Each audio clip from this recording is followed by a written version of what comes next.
bagunçando um pouco, né, cara, a cabeça das pessoas, né, cara? Posso aproveitar esse gancho pra gente fazer esse parênteses, daqui a pouco a gente volta pro livro aqui? Pode. Porque vocês estão falando sobre um tema muito interessante, assim. Que é um pouco sobre essa base de comparação num mundo tão radical, transparente e ansioso, né? E aí, eu conheci muitas pessoas na minha vida que têm muitas dificuldades com esse novo mundo. Sim. Né? Porque, por um lado, elas são muito beneficiadas por ele, por outro, elas têm muitas dificuldades que são frutos disso. Por exemplo, pensa num Neymar. O Neymar, ele tem muitas dificuldades, porque ele... Imagina para fazer novos amigos hoje. É difícil. Então ele pega os amigos dele, antigos, e leva para onde ele vai, não é? Pensa em quem é muito, muito famoso, muito rico, assim. Quem te conhece, já... Vou falar do meu lado, não que eu seja esse cara, mas tem um pouquinho, né? As pessoas que me conhecem já sabem que eu sou o primo. Eu não sou o Thiago, eu sou o primo. Então eu represento algo. Então a pessoa pode gostar de mim genuinamente, eu também posso gostar de volta, mas é diferente de quem me conheceu quando não existia ou era mais difícil ter um interesse em cima disso, né? Até pergunto pra você, Lu, assim, porque você me contou uma vez que você não nasceu sabendo que você tinha dinheiro, né? Você descobriu só mais velha, né? Cara, isso é muito bom. Isso é muito Olhando bom, né? numa banca. Me conta logo. Né? Ela falou assim, pô, pai, vai, essa sandália. Eu falei assim, não dá. Esse mês, ó, não dá pra comprar. Tô esperando aí, a galera tá esperando. Geralmente é o contrário, né? O cara descobre que é pobre. Que é né? pobre. Nossa, aí é foda. Não, mas eu quero te perguntar, Lu, assim, pra você, assim, você sente hoje que muitas pessoas, ou ao longo do processo e tal, se aproximam, se aproximaram de você um pouco por causa disso? Você sente esse interesse ou não?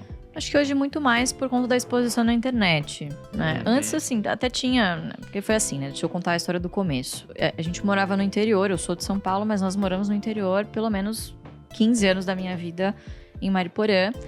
E lá, naquela época, não era uma época que... Primeiro, Bolsa de Valores não era um tema comum, né? Enfim, de se comentar por aí. Segundo, que cidade do interior, assim, pouco se sabia da história do meu pai, sempre foi muito discreto, enfim, então as pessoas não conheciam muito a procedência, Então né? não tinha um interesse diferente Não, em você. eu cresci assim, numa escola que era uma fazenda, era tempo integral na escola, era muito legal, eu tive uma infância muito feliz, de verdade, assim.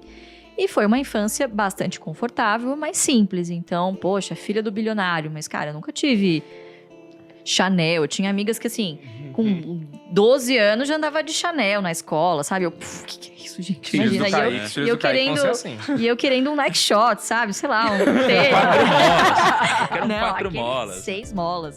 6 molas. Opa, acho que microfone. Voltou. Queria aquele de, nossa, Nike Shot de 6 molas, tal, não sei o quê.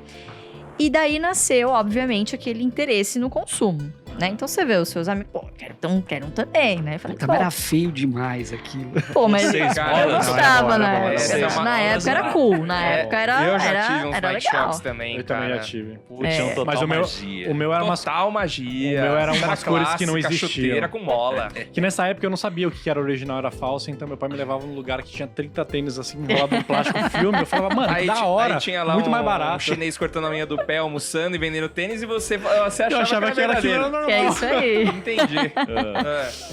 Enfim, e aí eu comecei a pedir, poxa, pai, eu queria uma mesada pra eu comprar tal coisa, eu queria mesada pra eu comprar tal coisa. E aí ele ouvindo aquilo falou, tá bom, você vai ter uma mesada, mas não sou eu que vou te dar. Eu vou fazer uma carteira pra você. Essa carteira vai ter só ações da Ultrapar, que é Posto Ipiranga. E essa carteira vai te dar o equivalente a R$300 por mês, tá bom? Essa vai ser a sua mesada. E aí você decide se você vai gastar esse dinheiro, você só vai ter esses R$300 pra gastar no mês, nem mais nem menos. Ou você pode pegar esse dinheiro, o que sobrar, ou tudo, enfim, você me dá o dinheiro, eu reinvisto pra você. E aí, se a empresa, obviamente, continuar lucrando, enfim, esse dividendo ele vai aumentando conforme o tempo. Então, ao invés de 300, 302. Ao invés de 302, 310. E esse fluxo da sua mesada vai aumentando, tá bom? Tá bom. E a gente sempre foi uma família cujo hobby era viajar, mas, obviamente, meu pai é muito esperto. Escolhia os destinos que a gente ia viajar baseado nas empresas que ele queria visitar. Exatamente. Então ele adorava viajar de carro. Pô, a gente ia pro sul, a gente ia pingando nas empresas que ele queria conhecer. Sério? Então a gente ia conhecer a Randon, conhecia o seu Raul Randon, enfim, a gente conheceu a Clabin, que fica lá em Telemaco Borba. Filha, vamos passar um final de semana na Clabin, tá ligado? Não vai faltar papel, Vamos pro Paraná. né, Mas então, no caminho a gente vai fazer uma paradinha rapidinha aqui. Então a gente fazia muito isso enquanto, enfim, criança, adolescente. Então eu já tinha esse negócio desde criança de despertar interesse em relação a empresas e tal, visitar, né? E aí ele foi fazendo isso comigo, enfim, nasceu esse interesse da mesada, que se tornou um hobby nosso, pai e filha, de investir, né? E foi daí que começou a minha carteira com 14 anos. E, enfim, crescendo, eu já entendia que meu pai era um cara de mercado, pô, admirava pra caramba, mas eu não tinha noção do que ele representava, de fato. Acho que nem ele tinha essa noção, pra ser bem sincera. Até que um belo dia na faculdade, em 2012, maio de 2012, nunca vou esquecer. Ah, foi um terceiro que te contou? Não, calma, eu tava passando na rua, olho pro lado assim na banca de jornal, capa da revista Exame, de maio de 2012. Os bilionários, as maiores fortunas da Bolsa. Eu olho, é meu pai ali? Como assim, gente? O Barça era enrustido, né? Como assim, pai? R$300 por mês? Jura que você não podia ter R$300 por mês? E aí eu era super low profile, tá? Naquela época eu buguei, né? Porque eu falei, meu Deus do céu. Amanhã eu vou vir de Lamborghini. O que tá acontecendo? Pois é, não ia acontecer, porque eu descobri que eu era bilionário e não adiantava nada, porque não ia ter o cartão ilimitado. Caramba, eu ia passar no shopping e depois contestar meu pai sobre isso. Não, mas aí me conta, aí você... Poxa, Não, descobriu uma nova realidade. Não, mas pera, eu quero saber. Você comprou a revista e foi correndo falar com seu pai? Sim. Qual que foi? Sim, dele, poxa vida, você vê que legal, né? Deve ser algum Poxa engano. vida. Poxa vida, Não, ele não droga, sou eu, ela não. descobriu. Eu sou só- Parece muito. Seu pai ficou meio nervoso na hora e falou, ih, caramba, descobriu, não assim. ficou né? nervoso assim, mas sendo bem sincera, pra mim naquele momento assim, admirei ele muito mais, mas pra mim no meu dia a dia não mudou nada, a verdade é essa, continuei trabalhando, enfim, mas obviamente aumentou a minha vontade, poxa, eu quero aprender o que ele faz, né?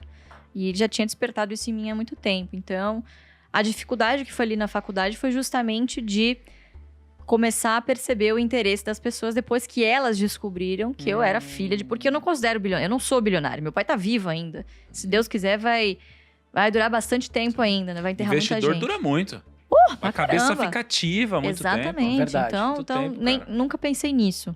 Mas as pessoas ao meu redor ficavam chocadas. Como assim? Você vem de Mariporã de ônibus e seu pai é bilionário? O que você tá fazendo aqui no Mackenzie? Você devia estar em Harvard.